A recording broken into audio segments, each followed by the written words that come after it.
Ooh. Well, good morning, good people. Mark Holmes here with my buddy Cowboy Joe Boo, as well as the Funky Chicken. And as always, I want to say thank you all for watching, commenting, subscribing, and being part of the Joe Boo Sports Report. Without you guys, as well as you ladies, you know that this literally does not work. I hope everybody's having a great day. Interesting morning after what was a crazy night. Spending a lot of time with my family and things with the passing of my father-in-law. We have a memorial service today at 11 o'clock and wanted to touch bases with you guys before then because it's been a crazy evening. Started out by good old Philly 500 sending me a message basically saying that D-Law just bitch slapped all of the Cowboys faithful, and it's thus far ended this morning with the Cowboys and Seattle Seahawks pushing to try and sign Kupp. So let's go through this real quick so I can get this thing together and we can see what we're going to see. So what we have here is last night we had DeMarcus Lawrence having gone through and moved on to Seattle. He basically bitch slapped the Cowboys on the way out, and Micah Parsons took offense to it. We'll come back to all that. After that, my nephew and I, we were watching the blood moon and things and, getting ready for it. And we saw a report from Jane Slater where Jane Slater is saying that there were multiple teams, and we had heard as many as 5 that were interested in Kupp, who is the best available free agent, that the Cowboys were out of that because, of course, they are not one to get into a bidding war. After that, we heard that Miles Sanders was going to be signed by the Dallas Cowboys. And I was kind of like, this is one of those moves that you look at it and say, this is not a good move in comparison to of us just keeping Rico. Rico, it ended up being that his guaranteed money is only $2.5 million. The rest of that money is all incentives. So looking at that and saying, is this a great move? And Miles Sanders has literally dropped off the face of the earth with his 2-year or 3-year deal that he had with Carolina that was in the low 20s. To give you an example, his best years, of course, were his first 4 with Philadelphia.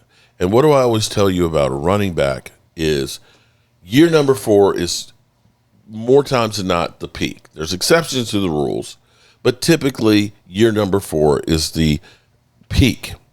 And that's exactly what happened with Miles Sanders. That year he had 1,269 yards, 4.9 yard average, 74 yards a game. He goes to Carolina. Now, granted, Carolina is not a good team, but you don't expect him to drop off this much. He dropped off to 40% success rate, 3.3 yards a carry, and only 27 yards a game his first year. The second year it got a little bit better, 3.7 yards a carry, but only 18.6 yards a game. Oh, shit! Oh, shit!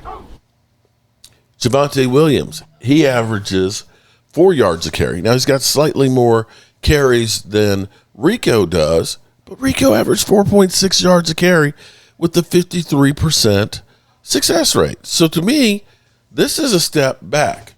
I don't know that it's miles and miles back, but it's definitely a step back. Okay, so there was that. And then we started getting deeper in with the answering back and forth. Micah Parsons answering D-Law coming back through and basically saying, if you weren't tweeting so much, then maybe we would have more success. And I'd say maybe D-Law, if you're more like the guy who got the big contract when you had back-to-back double-digit sacks, as opposed to sometimes playing soft and, getting like 6.5 sacks a season, maybe that might have helped the Cowboys win a Super Bowl too. So don't act like you were great because you had a lot of games that your ass didn't show up. So that's the cake last night. And then, of course, we saw the blood moon, which was incredible, at 3 o'clock this morning. And I go to bed with my beautiful bride, and I wake up this morning to the Cowboys are in making a push for Cooper Kupp. According to Diane Rossini, an hour ago, two teams very interested in signing free agent wide receiver Cooper Kupp. According to a league source, the Seattle Seahawks and the Cowboys. Kupp is expected to make his decision today.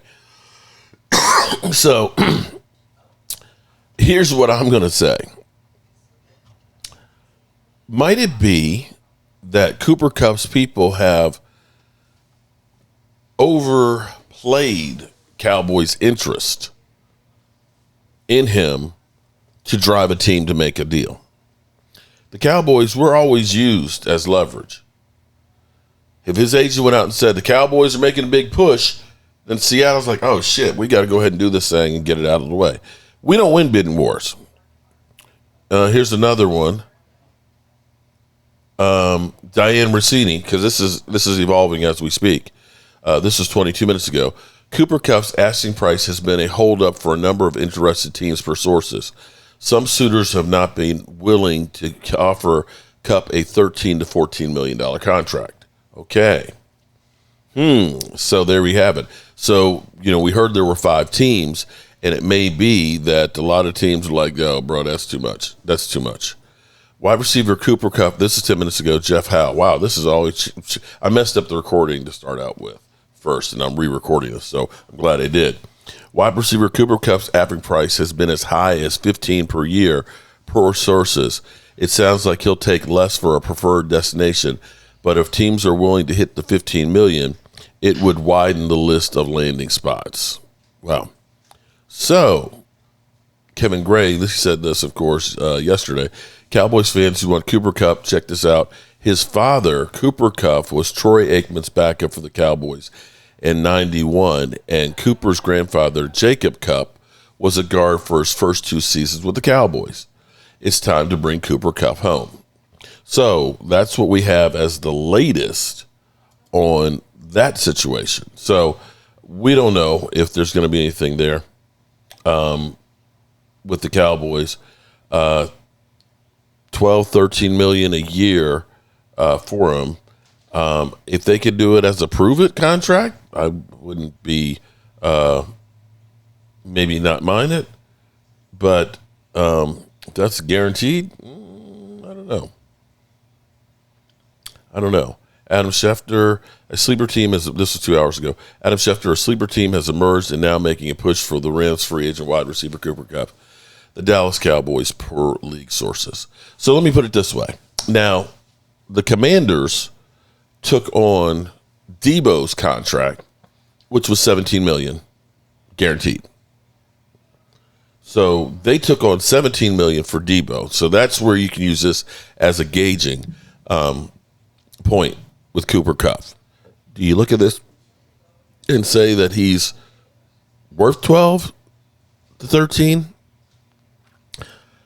You paid 13 for Michael Gallup with a bad knee. I'm just saying, you're paying 8.9 right now on dead money for Michael Gallup. I'm just saying, I don't have the solution on this, but I've got to. I have got to get ready to get dressed for this memorial service. And let's go back to, as I get out of here, the D-Law Micah Parsons shit show. Made my home there. My family lives there. I'm forever going to be there. But, I know for sure I'm not going to win a Super Bowl there. So, yeah. We here. He knew what he was saying. Those comments didn't go over well with still a Cowboy, Micah Parsons, who responded on X or Twitter, whatever you want to call it. He said, this is what rejection and envy look like. This some clown stuff. Lawrence goes back at him on X and says, calling me a clown won't change the fact that I told the truth. Maybe if you spent less time tweeting and more time winning, I wouldn't have left.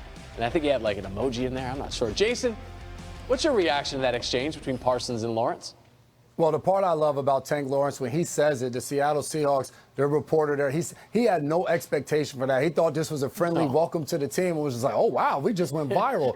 I look at this, and what Tank Lawrence is saying is what we've all said for the past however many years. Not only is it Micah Parsons, in his opinion, but the entire Dallas Cowboys organization isn't pushing forward to win Super Bowls. It's about everything else other than winning and putting that type of product on the football field. And sometimes it takes leaving to be able to say those things. And I think for Cowboys fans, they love the fact that Micah Parsons goes right back at him and he's representing his team. But the truth of the matter is, how are you guys moving forward to try to win a championship? There's reports now about Cooper Kupp. They signed Miles Sanders. But we've seen for the past 2 years them not make a ton of moves in free agency, and the product on the field has not improved. Yeah, time is wasted on the young, and I think Michael Parsons doesn't understand that one day he is going to be Lawrence, and he's going to be in those shoes. And a lot of guys have walked through those doors, and yet they haven't, been able to get to the promised land since, the big three. So I think right now, you talk about going back and forth, and maybe it's some contention, but maybe Lawrence is speaking for other people within that locker room. I think that maybe it's some people within that building that believes the same thing. And just because you're the best player doesn't mean that you're best suited to lead this franchise. And right now, Michael Parsons is going to be the biggest voice within that locker room. Is that the type of leadership that you want going forward? Wait. Was D-Law? Did we do so many incredible things with D-Law? Because he was the de facto leader as we go through. It's kind of funny to me how the people that perform the most get the most shit. The people who perform most get the most shit. D-Law's had what? I'll come back to it. Let's listen to the clown show some more here for a minute. Something that you have to ask yourself before you give him, $50 million, $40 million a year. Bart, who was the Jets teammate that you were most likely to squabble with, and why was it Kevin Mawai? Oh, no, I'm ready for all the smoke. You know what I mean? Listen, I'm the can man. Anybody can get it. And same question for Jason McCourty. Who was the teammate you were most likely to scrap with, and why was it, in your words, Derrick Henry? That's weird. It was. Oh, no, I don't want no smoke with Derrick Henry. Bart's saying anybody. When you look at the size difference, 6'4", 250, I played alongside my brother. I couldn't stand him in New England. There you go. All right, the McCourty brothers. That thing goes back a few years, probably. Jason McCourty and Bart Scott. Appreciate it. Thank you. Our pleasure. No. You did. Thank you, Jay. Let's continue the clown show here real quick. Better damn sure not be kissing in my basement. But hold on here for a second. Let me say this, okay? D-Law has always been, everybody talks about D-Law is – a great run stopper, and he is a good run stopper. But, you could look and say 2017, 14 and a half sacks, 10 and a half sacks, 2018, didn't get anywhere close to that. 5 sacks, 6 and a half sacks, 3 sacks, 6 sacks, 4 sacks, and 3 sacks last year, and injured most of the season. So, those who live in glass houses should not cast the first stone. But the movie theater, you can afford a movie theater ticket and you go see something midday in the summer, a movie that nobody's going to be watching. Go ahead and throw that arm around the chair. There you go. See, I think you guys are looking at me. Magic happen. Let's go. It's dark in there, no parents. I think it's basement, and you're looking at me as if I had a basement. I did not have a basement growing up, believe it or not. I know that surprises you, but I did not have the basement growing up. But you had friends that had the basement. You play road games. Okay. You have some good road games. What J-Mac and I are saying is we didn't have basements, nor did we have friends can we get that to had it? basements. And we're just trying to get to see. If you're trying to go to the basement, we're trying to get to second base. We're just trying to get the kiss. You want your own private room. Very aggressive, exactly. Hold on, Jason. We need to get your opinion on this, too. Evan said that sometimes if you did go to the movies and you were nervous, perhaps, that there was a buffer seat in between you and the person that you went to the movie with, and then you eventually slide in. What do you think of that approach? Like a seat in between? Okay, this was more figurative than literal. I'm saying I was such a nervous. No, in this sit-up, it would be way more closer to Chris and Michelle. But I'm saying I was such a nervous wreck that I would be too scared to sit near the girl. That's what I'm saying, figuratively more than literally. Okay, That's you not have surprising the you. Sweaty palms. Oh, knees weak, palms are sweaty. That's what I had. Vomit on your sweater already? Yeah, mom's spaghetti. Okay. This is vomiting on a sweater for sure. Speaking of vomiting. What are we vomiting? The Dallas Cowboys on social media. All right. So there's 2 Cowboy stories. Yes. Okay. Yeah. We can choose your own adventure. Let's start with the You don't breaking. want to talk Miles Sanders? There's 3 stories. Oh, Miles yeah. Sanders. Okay. Miles Sanders. Yeah. Winning the Super Bowl because of that. Cooper Kupp, Cowboys. Is it a good fit before we get to Lawrence and Micah? Yes, I think it is a good fit. That happens. You get somebody alongside CeeDee Lamb. Dak Prescott's one of his best years was when he had Amari Cooper and CeeDee Lamb on the outside. You had 2 guys. Now the question is, all right, Cooper Kupp, we see him and you hear the name and you're thinking, Cooper Kupp, Triple Crown, Super Bowl MVP type of player. Is he still somewhere around that level to be able to come help this team get to that next step? I think the other side of it is, CC was just mentioning, you talk about what just transpired on social media between DeMarcus Lawrence and Micah Parsons. You bring a guy like Cooper Kupp, who's a Super Bowl winner, who knows what it takes, who was around Matthew Stafford, was around an organization and a head coach in Sean McVay and got to see it every single day. You're also bringing in a leader in your locker room that can help set the tone for this team moving forward. Yeah, and that's what I wanted to ask you about, the leadership, the culture around the Dallas Cowboys, because Tank Lawrence was one of the longest tenured Dallas Cowboys, and now he's no longer there. And what makes it look bad is this public spat that he has yesterday with Michael Parsons. Do I really want to do After this? Tank says, even though Dallas is home, there was no way I was going to win a championship there. What did you make of that public spat between those 2 players and the implications of what that means for that locker room moving forward? I think for Tank, is Seattle winning the Super Bowl this year? Probably not. I think what he was saying was, as a member of the Dallas Cowboys, not only were we not close to winning a Super Bowl year in and year out, we weren't trying to. We didn't have probably the management at the top that was trying to get to a Super Bowl, bringing in the right players, and then below, within the locker room. And you saw later on, he pointed out to Micah specifically, we didn't have players with their focus of trying to win a Super Bowl. And I think sometimes we look at a locker room, especially a position group, and you assume that it's a brotherhood and everybody gets along, and that's not always the case. So I think for Tank Lawrence, you're looking at it, and even for Micah Parsons, there was always probably some type of tension between those 2 guys. And from a guy that played for a long time, you get to a point in the locker room where you're looking around and you're like, damn, I don't know where I am anymore, because there's a new age of players, and you're sitting there saying, back in my day, I think for Tank Lawrence, he said, I've been here for a long time. We ain't won nothing. And now I'm watching you, and you're probably a younger version of me that thought I had all the time in the world and that this team was going to turn the corner. And if you don't change and lead in a different way and do things differently, you're going to be in the same position. And Jason, speaking of culture and what it takes to win, That's even though Aaron Rodgers has won a Super Bowl and he's won 4 MVPs, we haven't seen that version of him in quite some time. Yeah, we're going to go ahead and end this here. Who always puts himself in the spotlight, and that's his right, but who missed mandatory football activities to once we get to Aaron Rodgers. But there's a point to be said is sometimes don't deal with the message. I mean, the messenger, deal with the message. The question really begs is this just an isolated incident of one person, or is this how everybody feels in the locker room about what Micah Parsons does? Is there jealousy in there? Because those things will matter. Micah Parsons might perform, and other people kind of say, F this dude. You don't know. All righty, good people. As always, I appreciate each and every one of you. Thank everybody for everything that they've done to support me and my family during this time of grief. Peace.